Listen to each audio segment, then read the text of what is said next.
膏的密度比较大，放进水里是会沉下去的，而真正的骨骼它是会慢慢浮起来的。不信你们看。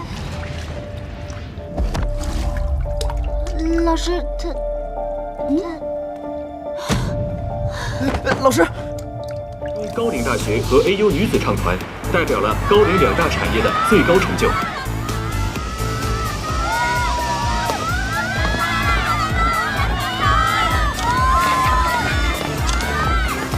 你不是夏早安，你是他助理。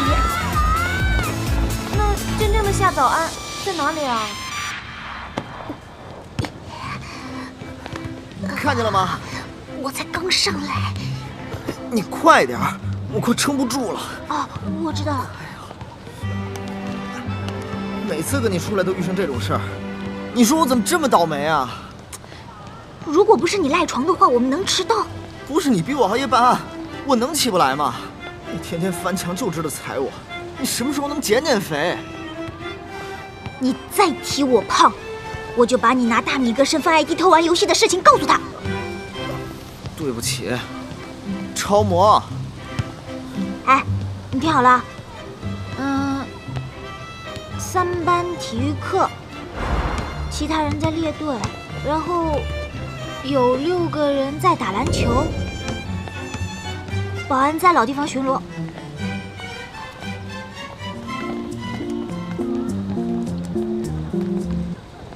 青木学长，哎，待会儿再犯花痴，先办正事儿。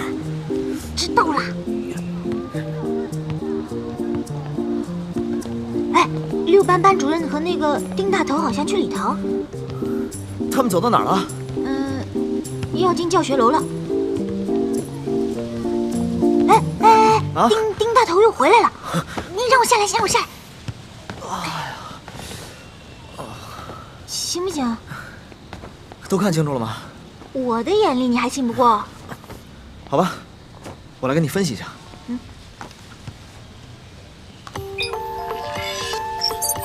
体育课的下课时间为9点53分，比一般下课提前2分钟。这个点还在操场打篮球的，应该是小英和小黑那帮人。他们每天会在10点整准时去食堂买东西，时长大约在5到6分钟。如果算上这一段老师走路的时间、保安移动的速度，还有交班的时间，再排除所有老师和同学来操场的可能性，我们的最佳路线应该就是以每100米25秒的速度，从东北墙 B5 入口直达教学楼。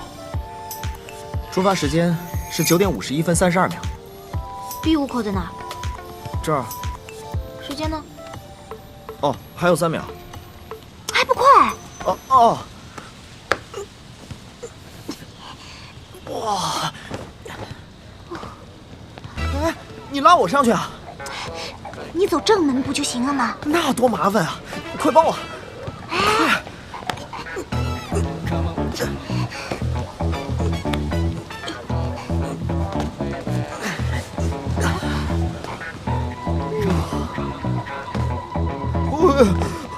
这么高！这是我的青梅竹马、同班同学，还有所有麻烦事的根源人物——知名偶像团体 AU 的主唱夏早安。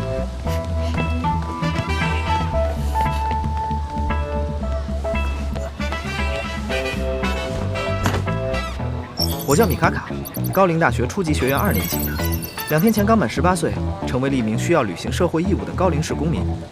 对于我们接下来要讲的故事，这至关重要。早安，等我。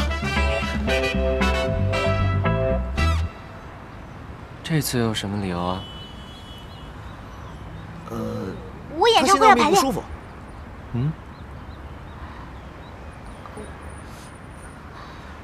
路上车太堵。好吧，我承认今天是我起晚了。来的路上又被粉丝堵了一路，所以迟到了。好吧，那就看在你们这么诚实又这么有默契的份上，奖励你们一下，去打扫生物实验室，怎么样？不要怕，这些标本都是我的宝贝。可是这个好像是真的呀。这怎么会是真的呢？这些标本都是石膏做的，而人体骨骼的主要成分是钙，两个根本一点不像啊！你们两个一看就知道上课都没有在听。石膏的密度比较大，放进水里是会沉下去的，而真正的骨骼它是会慢慢浮起来的。不信你们看。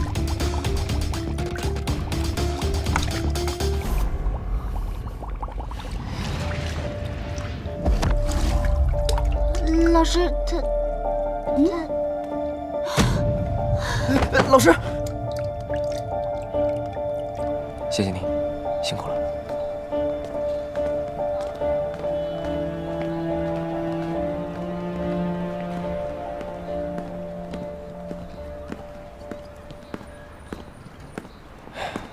没想到发生这种事儿。没关系，反正也不是第一次了。啊？不是第一次。这种事儿你们也经常遇到？是他，我每次都这样被连累。哎，对了，刚刚你说凶手可能是模型制造厂的，你怎么知道？啊，这个我知道。抛尸呢，一定会选择在一个安全的地方。这高陵市本来就不大，所以无论在哪儿抛尸都有一定风险。再加上最近又在城建开发，海边24小时都有渔船，所以无论是埋尸还是抛尸都会有一定难度。凶手呢，为了稳妥，就选择了利用骨骼标本，而骨骼标本自然只有模型制造工厂才有嘛，对吧？这样啊，这一听感觉挺有道理的。我倒没想这么多，只是感觉一般人应该想不到这个方法，而且没有条件去完成这么复杂的工作。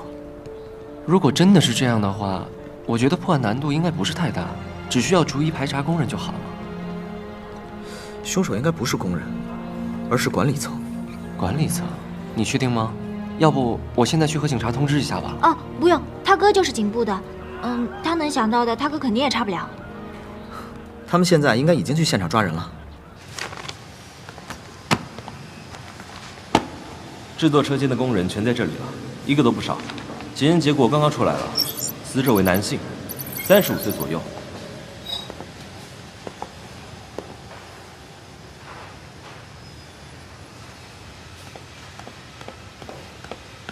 哎，等一下，等一下，现在所有部门人事资料都要看。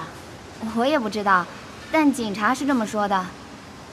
我先去忙了。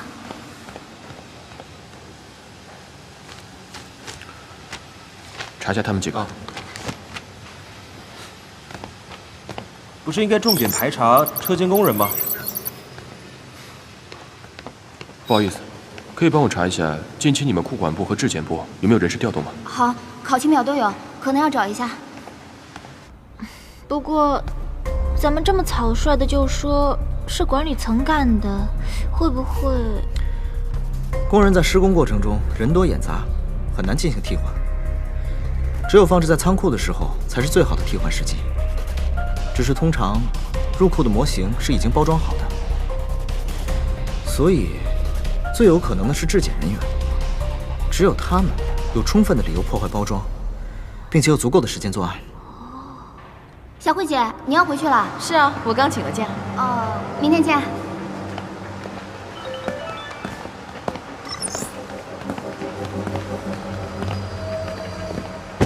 请问一下，你知道赵小慧吗？那个赵小慧，你是赵小慧吧？我找到2个月前，你向警方报案你的爱人失踪。我想我们找到线索了。如果不急着离开，方不方便聊聊？我觉得卡卡的推断很有道理。瞎说的，推测而已。你能把答案跟我说说看吗？